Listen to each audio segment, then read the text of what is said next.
जय मसीह की, जय मसीह की। बारिकम और पिता पुत्र पवित्र आत्मा की महिमा हो।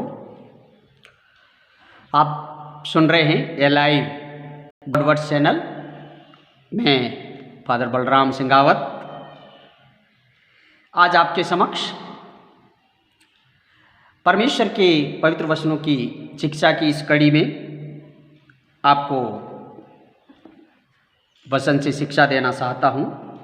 संत मरकुस का सुसमाचार उसका 1 अध्याय उसका 40 वचन और 41 वचन मैं आपको पढ़ के बताना चाहता हूँ। लिखा है, एक कौड़ी उसके पास आया और उससे विनती की और उसके सामने घुटने टेक कर उससे कहा, यदि तू चाहे तो मुझे शुद्ध कर सकता है। उसने उस पर तरस खाकर हाथ बढ़ाया और उसे छूकर कहा, मैं चाहता हूं, तू शुद्ध हो जा। Hallelujah, hallelujah. आज का जो मेरा विषय है वो यही है। परमेश्वर तो हमेशा हमारे प्रति भलाई चाहता है, वो तरस खाता है, लेकिन हम ही है जो परमेश्वर के इस तरस से प्यार का इनकार करते हैं। हालेलुया। मेरे मित्रों, यहाँ हम देखते हैं एक कौड़ी प्रभु यीशु मसीह के पास आता है।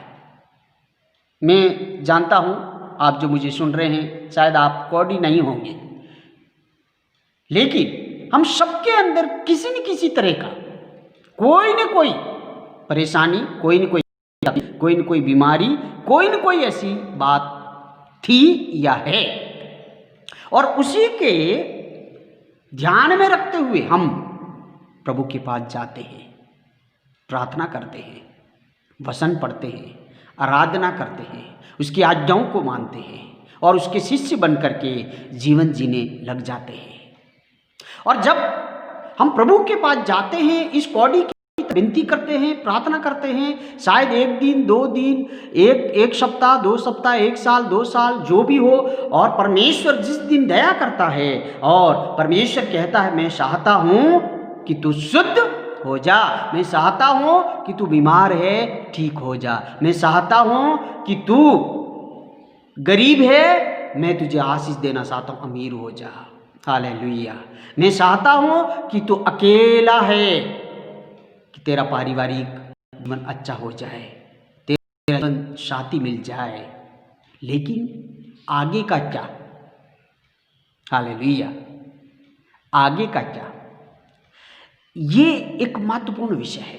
क्या परमेश्वर तो चाहता है हमारे जीवन में अच्छा करना, लेकिन क्या हम उस अच्छाई को ध्यान में रखते हुए हम परमेश्वर की उन आज्ञाओं को जीवन भर तक मानते हैं, या फिर हम जैसे ही हमारी परिस्थितियां अच्छी हो जाती है, हमारे हाल बदल जाते हैं, हम गरीबी से अमीरी की ओर बढ़ने लग जाते हैं, हम बीमारी से संगई को प्राप्त कर लेते हैं, बिल्कुल ठीक हो जाते हैं, तंदुरुस्त हो जाते हैं,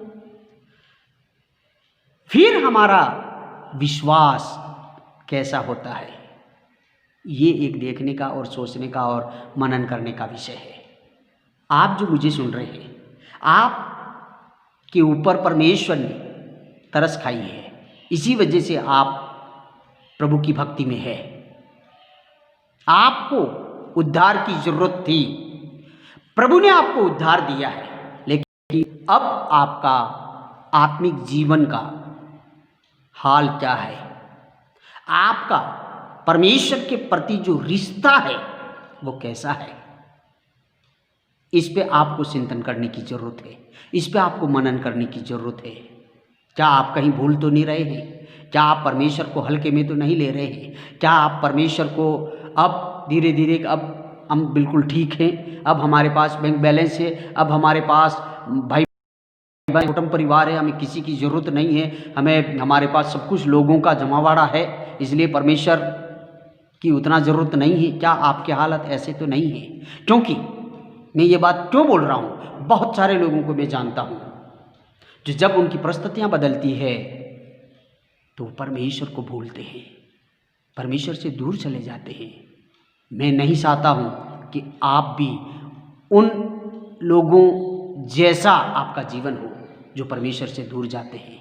इसलिए हर दिन प्रभु में बने रहें, उससे प्रार्थना करें और परमेश्वर ने जो तरस आपके ऊपर खाई है उस तरस का बहुत बड़ा महत्व है, उसको थामे रहें।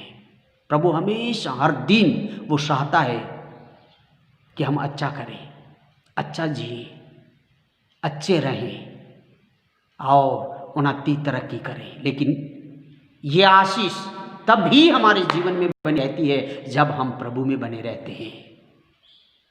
प्रभु आप सबको आशीष दे, आप प्रभु में बने रहें और नित्य परमेश्वर के वचनों के अनुसार जीवन जीने के लिए हर दिन पवित्र आत्मा की शक्ति और सामर्थ्य को मांगे, परमेश्वर आपको सहायता करेगा। आइए हम प्रार्थना करें। पिता, मैं धन्यवाद देता हूँ जो भाई जो बहन इस चैनल के माध्यम से मेरे वचन को और मेरे बताए हुए वचन की शिक्षा को प्रभु सुन रहा है। पिता परमेश्वर, ये वचन मेरे नहीं बल्कि आपके हैं, आप उनके जीवन में काम कर। पिता परमेश्वर, पवित्र आत्मा उनको संभाले, शक्ति दे, सामर्थ्य दे। प्रभु ऐसी भी दुआ करता हूँ, उन बीमारियों से, परेशानियों से, गरीबी से, वो अकेलेपन से प्रभु आप उन्हें छुटकारा दे। पिता परमेश्वर, ऐसी भी प्रार्थना करता हूँ।